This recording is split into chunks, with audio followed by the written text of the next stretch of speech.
성가대가 찬양을 합니다만은 저 찬양을 우리가 같이 하나님께 영광 돌리는 거거든요. 그러면 같이 바라보면서 하나님을 찬양을 해야 찬양대는 찬양하고 우리는 딴 데 쳐다보고 있고 은혜 받기를 축복합니다. 성가대 찬양할 때는 함께 찬양하는 거예요. 하나님께 함께 찬양 드리는 거니까. 제목이 보니까 주를 섬기는 것에 후회가 없다라고, 후회는 없습니다라는 제목이었는데 성가 찬양 제목이 우리의 영혼이 하나님을 찬양하는 것, 영혼이 하늘 손축하는 것, 그것처럼 큰 영광이 없어요. 우리에게 그런 축복을 하나님 주셨다는 거죠. 불신자들은 할 수가 없는 겁니다. 불신자는 절대적으로 할 수 없는 게 하나님을 찬양할 수 없고 그의 영혼들이 하나님을 찬양할 수가 없어요.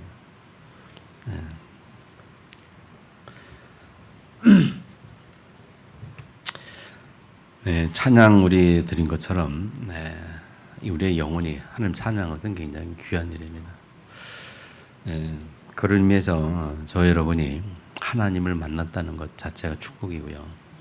영적인 비밀을 갖고 있다는 자체가 축복입니다. 그 은혜가 어디서 왔느냐? 하나님의 은혜로 믿음으로 말미암아 우리가 복음을 들어서 복음을 받아들이고 복음을 알고 그래서 하나님의 자녀가 됐습니다. 하나님의 자녀가 된 사람들이 이 복음이 처음에 이제 믿을 때는 이게 뜨거움도 있고 열정도 있고 또 은혜 받았을 때는 막 감격도 있고 그런데 시간이 흘러가다 보니까 또 그게 좀 이렇게 감소돼 가는 것 같아요. 그래서 나도 모르게 이제 변해가는 걸. 그래서 복음이 변질됐다라고 보기보다는 그렇게 말할 수 있다마는 다른 복음을 자꾸 다른 복음으로 변화돼 간다고 말할까요?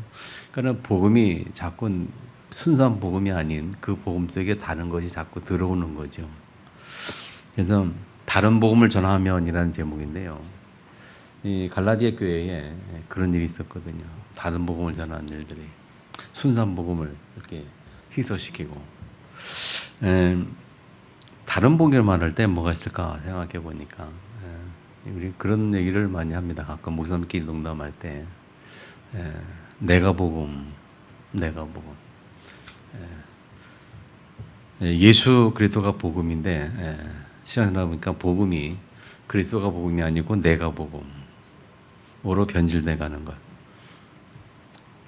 또 이 섞인 복음, 순수한 복음이 아닌 다른 복음을 말할 때에 내가 복음 혹은 섞인 복음. 섞인 복음이 뭐냐? 다른 것이 막 섞여 있는 거예요. 복음과 함께 거기 섞여 있는 게 뭐냐면 율법, 윤리, 도덕, 뭐 세상의 지식, 세상의 사상, 그 많은 것들이 섞여서 복음과 함께 섞인 복음. 그러니까 이 복음의 진짜 참맛을 모를 수밖에 없겠죠.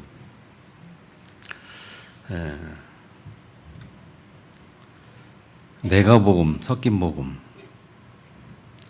그런 복음은 가지고는 우리가 하나님의 진짜 축복을 누릴 수가 없다. 정말 우리가 복음을 이해하고 누린다는 것은 어떻게 보면 쉽지가 않은 것 같습니다.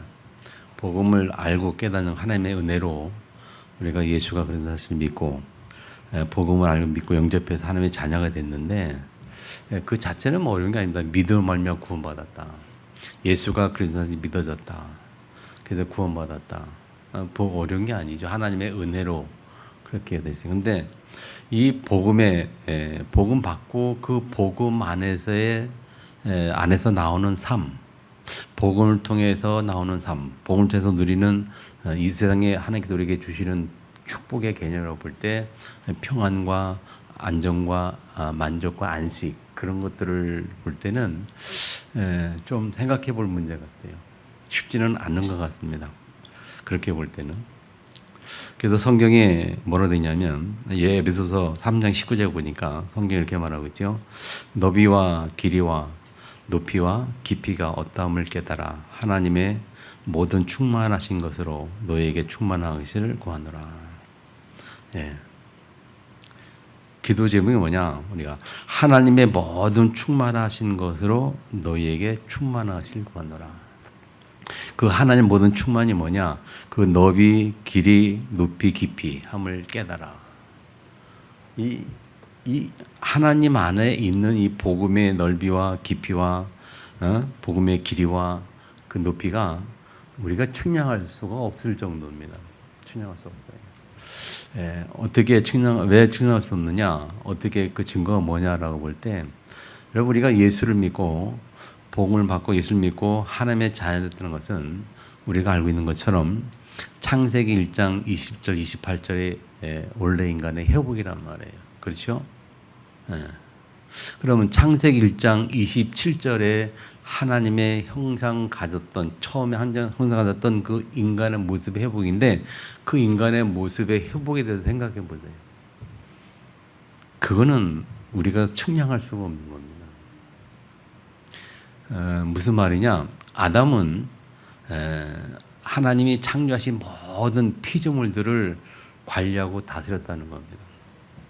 그래서 아담이 모든 만물들 이름을 다 지어줬잖아요. 성경에 말하면, 성경에 의하면 이 아담이 부른 대로 다 그대로 일인됐다 그랬거든요.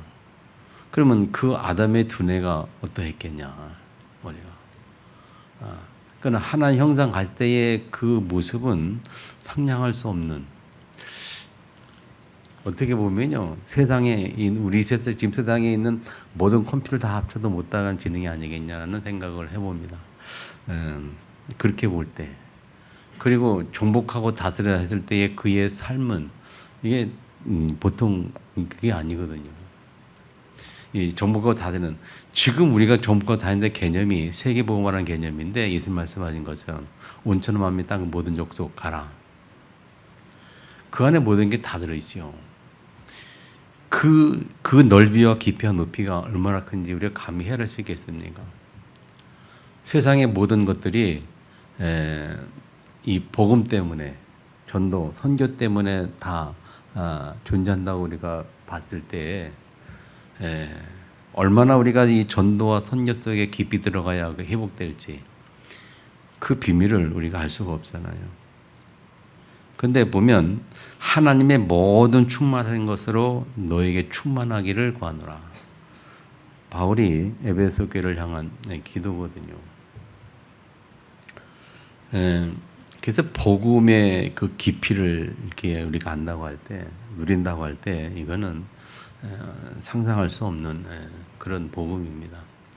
그래서 우리가 예수가 그리스도라는 이 사실은 간단한 한 문장 같은데만 그 안에 굉장한 빌들이 들어있다는 거죠. 그래서 골로새서 2장 2절 3절에는 뭐라고 말합니까? 그 안에, 예수님도 그 안에 지식과 지혜의 보화가 감춰져 있다 그랬거든요. 감춰져 있어요. 그냥 보여지는 게 찾아지는 게 아니고 감춰져 있어요. 감춰져 있다는 말은 복음을 깨닫는 자만이 누릴 수 있는, 그 복음의 깊이에 더 들어갈 수 있는 자만이 누릴 수 있는 그 지혜와 지식의 보화가 어마어마하다는 거죠. 이것을 우리가 생각하지 못한다면, 깨닫지 못한다면 우리가 자꾸 다른 복음을 바래요. 다른 복음을 바라고 있다니까. 다른 복음이라면 자꾸 다른 것을 섞어요. 예수 그래도 그 복음에 자꾸 다른 게 섞여진다니까요. 율법도 섞어놓고 도덕, 윤리도 섞어놓고, 그리고 세상의 지식도 끌어들어오고 세상의 방도 끌어들어오고 자꾸 섞인단 말이에요. 그런 의미에서 이 일을 하면 되겠어요. 그래서 다른 복을 전하면 저주를 받을지어다, 하나님께서. 그렇죠. 섞인 복음 가지고는 축복을 받을 수가 없다는 뜻이겠죠. 복음이 순수한 복음 아니고 다른 복음 들어가면 하나님의 축복을 받을 수가 없다는 뜻이겠죠. 그 반대가 저주를 받는 것이고, 저주의 반대는 복을 못 받는다는 얘기고. 아멘. 그래서 저와 여러분이 정말 이 참 복음 속에 있기를 축복합니다. 섞이지 않은 복음, 혼합되지 않은 복음, 내가 복음이 아닌 예수 그리스도의 복음. 자꾸 내 기준에 맞춰서 복음을 받으려 내가 복음으로. 은혜가 있기를 주민을 축복하십니다. 자, 그래서 우리가 깨달은 복음이 뭐냐? 오늘 본문에 보면 갈라디 교회 바울이 그랬어요. 그리스도의 은혜로 너희를 부르신 이를. 그리스도의 은혜. 우리가 복음 받은 것이 예수 그리스도의 은혜로 복음 받았어요. 그런데 그 은혜를 보면 너희를 부르신 이를 이같이 속히 떠나 그렇게 표현했습니다. 너희를 부르신 이가 누굽니까? 너희를 부르신 이 하나님이죠. 여기 떠나라는 말은 이를 이같이 속히 떠날 때 떠나라는 단어를 헬라어로 해석해 보면요, 헬라의 의미는 이게 버리고 있었다, 버린다, 버리는 거, 버리고 있었다라는 의미를 갖고 있어요. 그러니까 우리가 하나님을 우리가 예수 그리스도 말미암아 하나님의 자녀되고 복음받아 하는 자녀됐는데 그 은혜로운 상태, 그 척에서 처음에 복음할 때 우리가 다 감격 은혜 속에 있어요. 그런데 그 복음 속에 우리가 자꾸 시간이 갈수록 그 복음을 버리면서 다른 것을 섞였는다는 성경. 섞였는다. 그러면서 그 떠나 다른 복음을 따는 것을 내가 이상히 여기노라 할 때 이상히 여긴단 말은 놀란다는 의미도 있습니다만은 더 깊이 있게 들어가 보면 절망적이며 고통마저 느끼게 한다 그런 의미를 담고 있어요. 그래서 다른 복음을 따르는 것을 바울이 이상하게 여긴단 말은 다른 복음을 따르는 걸 보고 바울이 절망적이고 고통 가운데 한탄하면서 막 애통해하는 그런 모습을 말하는 거예요. 바울이 얼마나 안타까우면 이 복음을 그리스도의 복음, 하나님이 주신 이 그리스도의 복음을 떠나서 다른 걸 타고 따라가고 하나님을 버리고 따라가는 세상을 따라가는 이걸 의미겠죠. 지금도 우리가 구원받은 성도들이 자꾸 이 교회의 말씀과 어떤 예배와 이런 것들 자꾸 멀리하고 뒤로하고 버린다는 의미겠죠. 버리고 자꾸 세상을 따라간단 말이에요. 세상의 어떤 그 지식, 세상의 어떤 사상, 세상의 이론들, 단순한 말들을 자꾸 듣고 말씀보다 그것을 더 따라가는 거예요. 그래서 말씀이 뒷전이고 자꾸 다른 것이 들려오는 겁니다. 복음 가진 하나님의 자녀에게는 하나님의 말씀이 들려져야 합니다. 아멘. 주일날 예배를 통해서 살아계신 하나님의 음성을 들어야 돼요. 양은 목자의 음성을 들을 때 삽니다. 그렇죠? 양이 목자 음성을 듣지 못하면 살 수가 없어요. 그래서 양이 사는 길은 목자 음성을 듣는 겁니다. 염소는 목자 음성을 듣지 않습니다. 지 마음대로, 지 뜻대로. 그래서 양은 목자를 따라가는데 염소는 목자를 안 따라가요.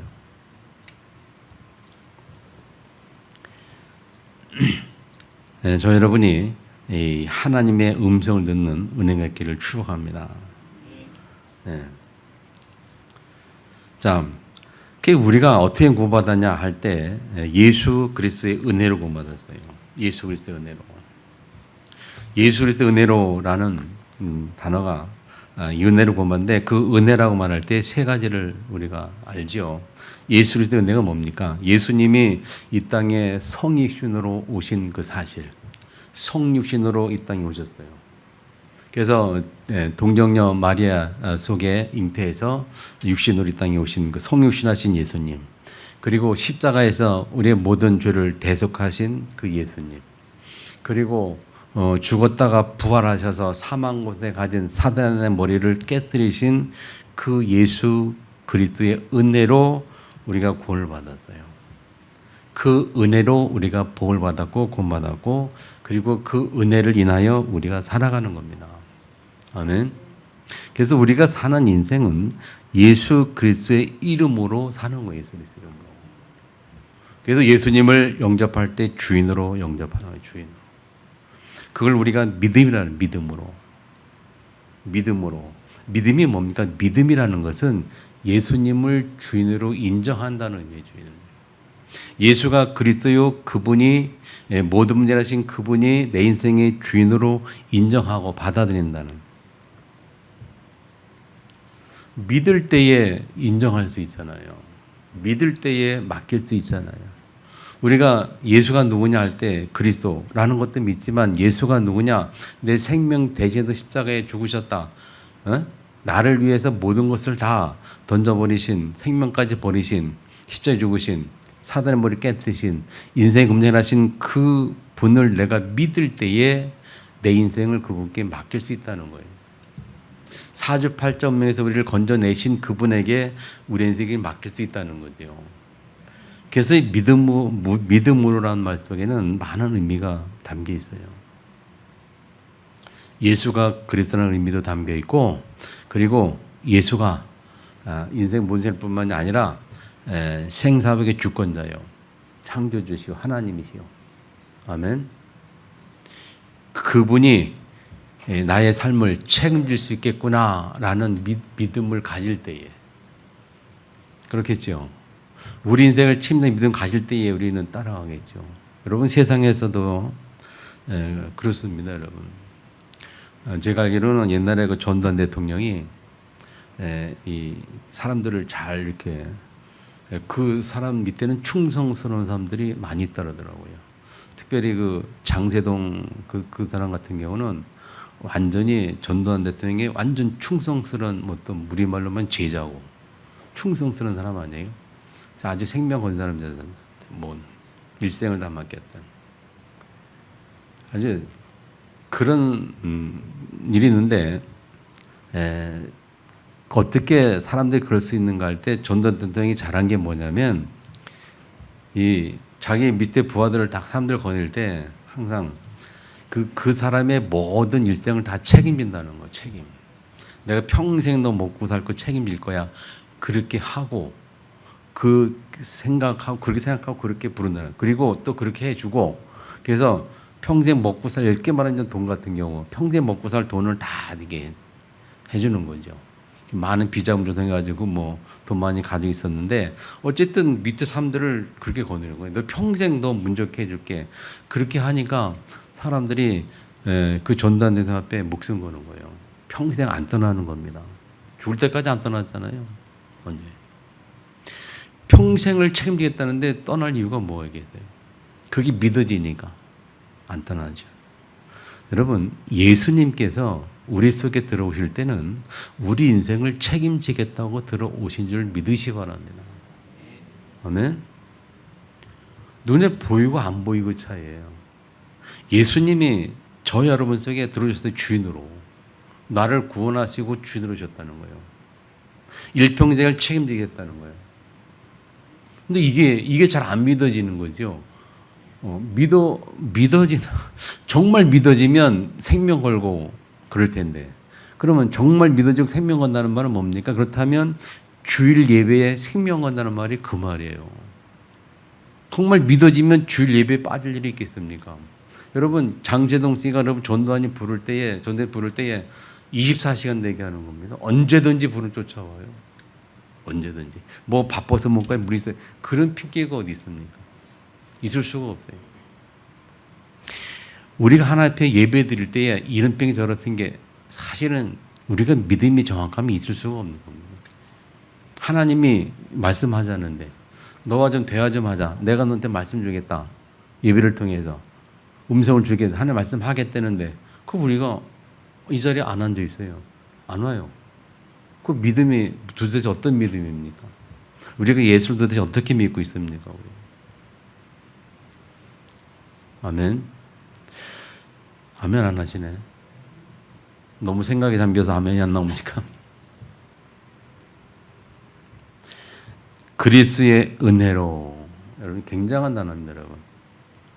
성육신 십자가 부활은 완벽한 겁니다.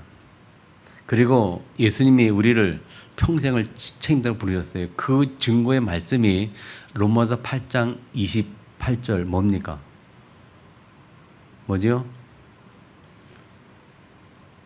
하나님 부르신 자들, 그의 뜻대로 부르심은 자들에게는 모든 것이 합력하여 선을 이루니라 했어요. 우리 인생에는 모든 크고 작은 일들이 합력해서 선을 이룬다. 그 약속이 뭡니까? 그 말이에요. 내가 너희를 책임지겠다 평생. 너희분이 어떤 이런저런 일어서 괜찮다. 마지막까지 너희들은 승리할 거다. 그 말이에요. 하나님은 마지막까지 우리에게 함께 하시고 마지막에 웃게 하는 자라니까요. 참된 승리의 개념으로. 안 믿어지면 아멘이 안 되겠습니다만 믿어지면 아멘 하기를 축복합니다. 아멘. 그런데 그 복음이 완전한 복음인데 예수가 그리스도라는 하죠. 이 바울의 그 복음 때문에 바울의 인생이 변했거든요. 그 복음 때문에 바울이 인생을 그리스도께 바쳤거든요. 그 일생을. 근데 사람들이 이 갈라디 교회 다른 복음을 전하는 자들이 어때요? 다른 복음을 전하면 저주를 받습니다. 거꾸로 다시 말하면 성도들이 정확한 복음을 깨닫지 못하고 복음을 올바르게 하지 못하고 이런저런 섞인 복음 가지고 있으면 복을 받지 못한다는 거예요. 왜 응답이 안 되냐? 문제가 잘 안 되냐? 복음이 심해서 그래. 섞여 있어서 그래. 섞인 복음. 내가 복음 혹은 섞인 복음 갖고 있으니까 그래요. 올바른 복음 가지고 있으면 하나님은 역사하실 수밖에 없어요. 다른 복음을 갖지 않기를 축복합니다. 이 갈라디아 교인들에게 다른 복음을 퍼뜨린 자들이 누구냐? 이 주석을 찾아보니까요. 퍼뜨린 자들이 누구냐? 이렇게 설명해놨어요. 형식적으로 기독교를 받아들이고 있으나 여전히 바리새인적인 요소를 그대로 간직하고 있는 사람들이었다라고 기록을 해요. 그들을 보고. 자, 형적으로는 기도를 받아들였어요. 예수를 믿었어요. 그런데 아직 깊은 내면 속에는 바리새적인 요소를 그대로 간직하고 있어요. 잘 이해하시 바랍니다. 무슨 말일까요? 예수를 믿고 복을 받았는데 그래서 정말 구원받고 하나님 자녀가 됐는데 잠시 기쁨이고 감이 그러다가 그 내면 속에 깊은 내면 속에 있는 것은 바꾸지 못했어요. 깊은 내면께서는 바뀌지 않았어요. 그 깊은 내면 속에 있는 게 뭡니까? 바리새적인 요소가 뭡니까? 율법적인 거, 윤리적인 거, 도덕적인 거, 그 세상적인 내 생각, 내 기준, 세상에서 우리가 받은 사상들 그런 것들을 바꿀 수 없는, 바뀌지 않은 상태에 그대로 있다 보니까 시간이 좀 지나면 바로 그게 드러나 버리는 거예요. 예수를 구원받고 막 할렐루야 막 찬양하다가 세월이 지나면 그 속에 있는 게 드러나가지고 섞인 복음이 되어버리는 거예요. 그래서 내가 주인 되고 내 속에 있는 율법이 나를 주장하고 내 속에 윤리 도덕이 나를 관리하고 생각 바꾸고 그렇게 되어버리는 거예요. 말씀과 관계없이 말씀과 상관없이. 그렇게 되면 하나님 말씀이 안 들리기 시작하죠. 안 믿어지죠. 그거는 구원은 받았어요. 신부는 하나님 자녀 구원을 받았는데 말씀이 안 들리고 안 믿어지니까 삶이 변화가 안 되죠. 진짜 하나님의 축복을 놓치게 되죠. 그런 다른 복음이라 그런 의미예요. 캠프를 다니다 보니까요. 캠프 지난주에도 캠프 갔다 왔는데 우리 전주 캠프 갔다 왔는데 캠프를 다니다 보니까 중요한 게 뭐냐? 이 현장 분석하는 게 중요하더라고요. 현장을 이해하는 게 중요해요. 그래서 제가 결론 내린 건 캠프는 현장이 중요하고 현장 가야 되는 거예요. 현장 가야 되고 봐야 되고. 근데 그 현장에서 중요한 게 뭐냐? 현장 분석을 잘해요. 이게 분석이 캠프하는 목사님 하는 말이에요. 현장 분석이 정확하고 분석이 잘 되어져야 되어지면 거기에 맞는 메시지, 하나님이 그 메시지를 주신다는 거죠. 그 메시지가 선포되면 교회 역사를 한다는 거예요. 그래서 이제 계속 그 의미를 마음에 새기고 있습니다. 그래서 우리 율량동 현장을 또 나도 분석해야 되겠구나. 율량 현장을. 하여튼 그러고 보니까요. 우리 율량동 지역이 어떠냐. 지난번 캠프 때 우리 조장 전사님 와가지고 제일 첫 번째 와서 뭐 했냐. 첫날 첫 번째 와서 뭐냐. 현장 분석한다고 다 율량동 돌아다니더라고요. 그래서 내가 가본 데가 천주교 카톨릭이었는데 저 옆에 율량 사천도 성당이죠. 그거 가보니까 여러분이 말씀드린 처음 봤잖아요. 제가 여기 30년 넘게 살면서 처음 본 게 뭐냐. 거기 별로 안 가봤거든요. 성당 별로 안 가. 그리고 처음 본 게 뭐냐. 마리아 상이 있는데 그 마리아상 밑에 마리아상 이제 치마 이게 쭉 입었잖아요. 그 한쪽 발이 치마 살짝 걷고 한쪽 발이 나와 있단 말이에요. 그 발이 뱀을 밟고 있어요. 마리아상이 뱀을 밟고 있다니까. 그걸 제가 처음 봤다니까요. 아, 그 천주교 교리가 뭐냐? 카톨릭은 마리아가 뱀의 머리를 밟았다는 거예요. 뱀은 뭘 상징하죠? 사탄을 상징하죠. 사탄의 머리를 깨트린 게 마리아라는 거예요. 우리가 알고 있는 건 뭡니까? 사탄의 머리를 누가 깨트렸어요? 사탄의 머리를 누가 깨트렸어요? 창세기 3장 15절.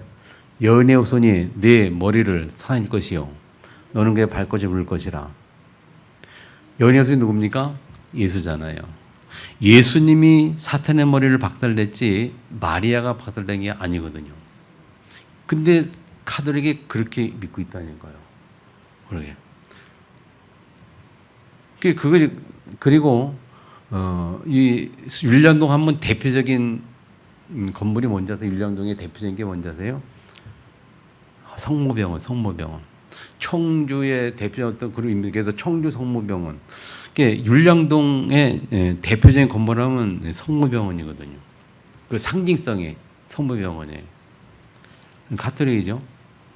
그때 저 성모병원 저도 나가 보니까 아저씨 한 분 만났는데 이 카톨릭 신자더라고요. 그리고 말도 안 통하고 그리고 처음 알았어요. 이것 때 그 성모병원은 카톨릭 신자들에게는 병원비를 할인해줘요. 뭐 10%가 몇 번 할인해주는데 어떻게 해주냐? 성당에 그 우리로 말하면 교적부, 우리 교인 증명서 같은 거, 성당에 교적부만 갖고 오면 여기 갖다 제출하면 그 할인 진료비를 할인해 주더라고요. 처음 알았어요. 그동안 그렇게 관심이 없던 얘기죠. 그러니까 그렇게 율량동이 이제 성당 그리고 이 성모병원 그리고 그 성당 그 옆에 보면 청주 시내 그 카톨릭 교구의 어떤 본부 같은 중심 사무실 같은 게 그 옆에 있거든요. 거긴 제가 아직 안 가봤어요. 아직도. 그 있거든요. 알고 있거든요. 알고 있는데 안 가봤어요. 그렇게 해서 그 전단에 이 율량동 지역이 그런 이 카톨릭의 영향이 많다는 거죠. 카톨릭 영향이 많으니까 카톨릭의 영향이라고 뭐가 있을까요? 카톨릭 영향이 뭐냐면 카톨릭은 뭘 강조합니까?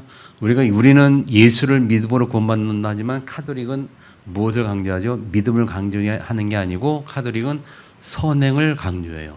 선행. 착한 일을 많이 해야 구원받아요. 카톨릭 교리가 그래요. 그래서 열심히 착한 일을 많이 합니다. 카톨릭 신자의 장점이 뭐냐? 좋은 일을 많이 합니다. 선한 일을. 그리고 보면 지금 무슨 시설 같은 게 있었는데 공원시설 같은 게 그게 있다가 저쪽으로 이사 갔거든요. 그것도 율량동입니다. 저쪽에 그 요각도로 옆으로 갔는데 그 꽃동네 같은 시설이 또 여기 있다 글로 이사 간 것도 있고요. 그러니까 그런 의미에서 보니까 율량동 지역이 이게 카톨릭의 사상이 탁 지배하고 있구나. 그런 게 이제 알게 되는 거죠. 그러니까 이 선행 강조하고 잘 강조하다 보니까 보험이 잘 안 들어갈 수밖에 없어요. 그래서 이제 그걸 조금씩 깨달으면서 이 카톨릭에 대한 공부 좀 더 하고 그리고 그 속의 역사는 이제 이 흑암을 좀 뻗고 그래야 되겠다는 생각을 하고 있습니다만은 자 다른 복음이 뭐냐? 예수 그리스도 외에 다른 게 섞여 있는 거예요. 이 율량동 우리 지역은 이 카톨릭 그 사상이 섞여 있는 겁니다. 선행을 강조하고 착한 일을 해야 된다는 그렇게 구원받는다는. 그래서 첫 번째 일본에 보면요, 이번 율법을 행함으로 의롭게 된다는 교리, 그런 교리가 믿음으로 의롭게 된다는 것이 아니라 율법을 행하게 되는 그런 교리를 고수하는 그 갈라디 교회 그 무리들이 그런 복음을 전하고 있었다 그 말이에요. 그래서 바울은 그들이 뭐라고 말하냐? 내가 너에게 전한 복음이 뭐냐? 자, 그러나 8절에 그러나 우리가 혹은 하늘로부터 온 천사라도 우리가 너에게 전한 복음 외에 다른 복음을 전하면 우리가 너에게 전한 복음이라고 말했고 9절에는 뭐냐? 너희가 받은 것 외에 다른 복음을 전하면 했거든요. 자, 너희에게 전한 복음과 너희가 받은 것, 그 복음을 바울이 말했고 그거 외에 다른 것을 말하면 저주받는다. 다른 부분은 저주받는게 말한 거죠. 자, 그러면 너에게 전한 복음, 너희가 받은 것 외에 두 가지 합쳐서 보면 쉽게 말하면 바울이 전한 복음이라 그런 말이에요. 바울이 전한 복음은 그래서 11절에 말합니다. 바울이 전한 복음 뭐라고 하냐? 형제들아, 내가 너에게 알게 하노니 내가 전한 복음은 사람의 뜻을 따라 된 것이 아니라 뜻을 된 것이 아니고 이는 내가 하나 사람에게 받은 것도 아니고 배운 것도 아니고 오직 예수 그리스도의 계시로 말미암은 것이라 그렇게 말하죠. 바울이 전한 복음은 사람의 뜻을 된 것도 아니고 사람에게 받은 것도 아니고 예수 그리스도의 계시로 말미암아 받은 것이고, 다시 말하면 예수가 그리스도라는 그 예수 그리스도의 복음을 증거했다는 거예요. 그거 외에 다른 복음이 없다는 겁니다. 아멘. 12절에 보면 이는이라는데 그 이는이랄 때 그 이는이라는 것을 다른 성경을 연결해서 보면요. 갈라디아서 1장 1절과 연결이 돼요. 1장 1절. 1장 1절 뭐냐? 사람들에게 난 것도 아니요 사람을 말미암은 것도 아니요 오직 예수 그리스도와 그를 죽은 자 가운데 살리신 하나님 아버지로 말미암아. 그게 복음이에요. 사람이 난 것이 아니고 예수 그리스도와 또 그 예수를 죽은 자 가운데 살리신 하나님 아버지, 그게 복음의 핵심이란 말이에요. 아멘. 그리고 고린도전서 15장 3절 4절에 보면 바울이 뭐라 하냐면 내가 받은 것을 너에게 먼저 전하였노니, 그러면서 이는 받은 것이 뭐냐? 이는 성경대로 그리스도께서 우리 죄를 위하여 죽으시고 장사지는 바 되었다가 성경대로 사흘 만에 다시 살아나사 그랬어요. 예수 그리스도의 십자가 죽으심과 부활을 말합니다. 바울이 전한 복음은 그 복음 외에 다른 복음이 있을 수가 없다. 아멘. 승리하기를 축복합니다. 저 여러분이 오직 올바른 오직 복음, 그 복음 속에 있기를 축복합니다. 자꾸 그 복음 속에 다른 것을 섞지를 마세요. 지금 나도 모르게 섞여 있는, 그래서 섞인 복음 속에 있을 수 있어요. 우리가 한번 잘 생각해 봅시다. 내가 가진 복음은 섞인 복음이냐 순수한 복음이냐. 그러면서 바울이 마지막에 뭐라고 하냐? 이제 내가 누구를 위하여 살겠냐? 이제 그러면 앞으로 남은 우리의 삶이 구원받은 하나님의 자녀들이 누구를 위하여 살겠냐? 그래서 바울은 이제 내가 10절에 이제 내가 사람들에게 좋게 하랴 하나님께 좋게 하랴. 사람들에게 기쁨을 구하랴 내가 지금까지 사는 길을 구했다면 그리스도의 종이 아니니라. 우리의 삶의 내용이 뭡니까? 구원받은 하나님의 자녀의 삶의 내용이 뭐냐? 하나님을 기쁘게 하는 겁니다. 하나님을 좋게 하는 거예요. 내가 사람들 눈치 보고 살냐 하나님 눈치 보고 살냐 그런 말이거든요.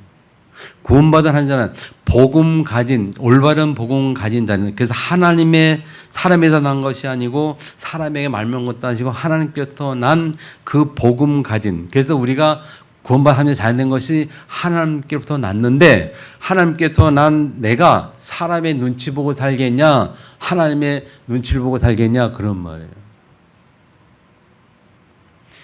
하나님께서 난 복음 가진 자는 사람의 눈치를 볼 필요가 없다. 하나님의 눈치를 보고 하나님을 기쁘게 해야지.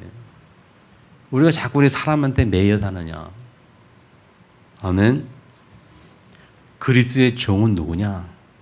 하나님을 기쁘게 하고 하나님을 좋게 하는. 아멘. 그게 그리스도의 종이에요. 그래서 하나님을 좋게 한다는 내용이 뭘까 할 때 두 가지로 보면 돼요. 하나님의 나라, 하나님을 기쁘게 하는 게 뭐냐? 하나님의 나라와 하나님 나라의 일인데, 하나님의 나라는 우리가 누리는 것이고 하나님 나라의 일은 우리 삶의 미션이에요.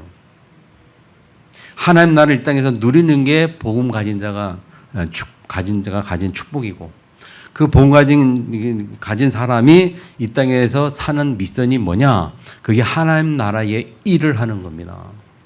그 하나님 나라의 일이 뭐냐? 복음 전하는 일이요. 그렇죠?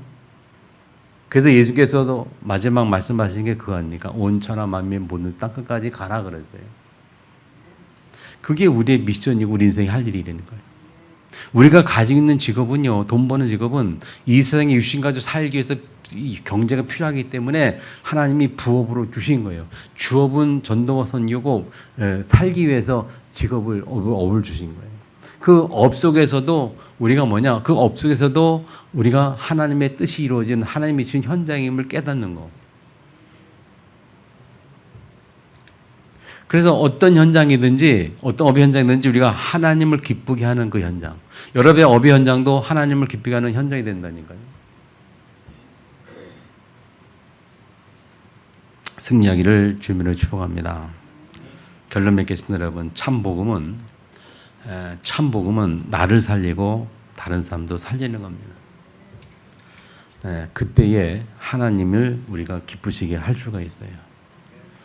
이 복음이 이 삶의 현장에서 충만하게 누려지는 은혜가 있기를 축복합니다. 한 주간도 이 언약 속에 승리하는 주간 되기를 주님으로 축복합니다. 주신 말씀 붙들고 통서로 하나 앞에 같이 한번 기도하겠습니다.